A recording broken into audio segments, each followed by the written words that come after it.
Hi అండి, good afternoon. అందరూ ఎలా ఉన్నారు? బాగున్నారా?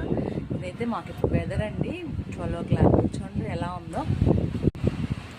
వేరుకి 12 o'clock అనే కానీ వెదర్ అయితే నైట్ అయినట్టుగా అంటే అంత చీకటిగా అలా ఉంది. మీరే చూడండి ఎట్లుందో వెదర్. అంతా క్లౌడీ. ఇక్కడ 24/7 ఇట్లనే ఉంటుంది. ఒక 10 days నుంచి మామూలుగానే ఇక్కడ రైన్స్ ఎక్కువ. ఇంకా అసలు ఎట్లా అంటే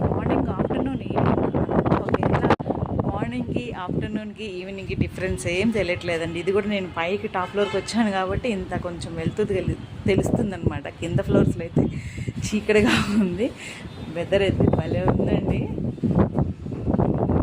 చాలా చల్లగా ఉంది. కాకపోతే పిల్లలను జాగ్రత్తగా చూసుకోవాలి. చూడండి గాలి కూడా విభత్సంగా ఉంది. అసలు చలి పుడుతుంది. మాట్లాడుతున్నాను కానీ చలి పుడుతుంది. బట్ మాకైతే అలవాటే పోయింది. కొత్తగా వచ్చిన వాళ్ళకైతే బాబో ఏంటి చలి అనుకుంటారు. చూడండి ఎంత గ్రీనరీ.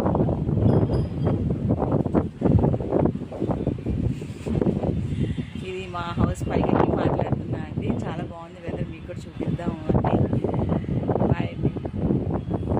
ఆగండి, ఎక్కడికి వెళ్ళేది ఒక్కొక్క చిన్న మాట చెప్తానండి. ఈ సీజన్లో ఎవరైనా పెద్దవాళ్ళు కనుక బెంగళూరు వస్తుంటే కనుక అవసరం లేదనుకుంటే మాత్రం అవాయిడ్ చేయండి. ఈ వెదర్ అయితే మంచిది కాదనమాట.